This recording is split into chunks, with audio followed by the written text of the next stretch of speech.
Dear brothers and sisters, again today we are going to discuss about the root cause of jihadi terrorism, why we are not able to prevent jihadi terrorism and the jihadis indulging in heinous crime against humanity. Because we have the academicians, the liberal politicians, the phony intellectuals, he are always coming with the phony root cause theories of jihadi terrorism and interfering with the clear thinking of the public. What are the phony root cause theories of terrorism? They claim jihadis are hijacking planes and destroying tall buildings, beheading innocent people, and stoning to death innocent women, denying women for education, and they are beheading innocent kafir all over the world, journalists, doctors, they are being wiped out because of economic deprivation, unemployment, and social division and disparity, American interference from India and Israel. But friends, these are all phony root cause theories meant for mental manipulation, misdirection of the public, and make us like a zombies, not able to go against the jihadis. The root cause of jihadi terrorism is Islam. The hostile passages in the Quran, Hadith, and the Surah. The Muslims consider Islam and the Quran and the Surah and the Hadith are the ultimate philosophical text guiding on the Muslims. Why, you may be wondering, why an educated Muslim, a upper class Muslim, a socially rich Muslim is indulging in jihadi terrorism and spreading hatred against infidels. The reason is, all Muslims are taken to madrasa at a very young age.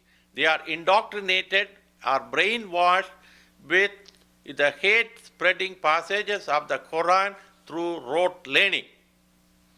They are not encouraged to study critical reasoning, logic, and positive analysis of anything.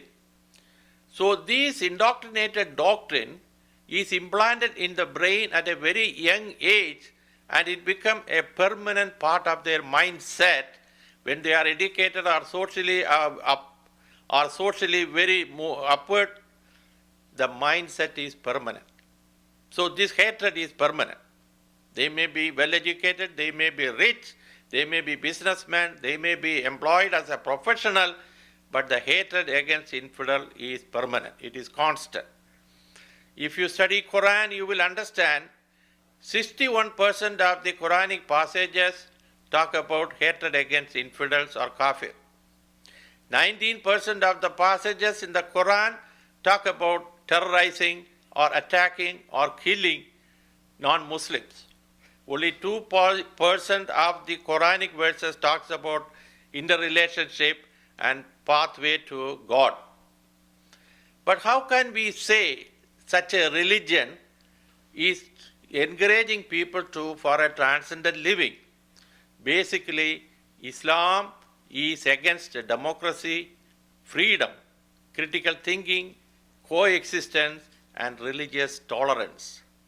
Wherever Muslims go, these deviant amplifying Islamic communities encourage jihadi terrorists go after non-Muslims. Why they are doing it? Because it is said, it is understood by the Muslims that if you kill in the name of Allah, you go to Islamic paradise where virgin girls are available for sex. That's one reason. The second thing, Quran always indoctrinate Muslims with Islamic passages saying that if you kill kafirs in the name of Allah, Allah will bless you. This basic fundamentally wrong philosophy which is used by the jihadis to attack us should be studied, should be understood, should be eradicated by the humanity so that we can live in peace and secure lifestyle. Why it is very important is the jihadis have a criminal mind. They suffer from thinking errors. So people who are supporting jihadis or liberals, politicians who are in deep denial of the hidden agenda of the jihadis should wake up. They understand the real implications of Islam and the freedom we provide to these Muslims to come to this country, and what the jihadis are doing should be properly understood. As many people have said, freedom is not free until you fight for it.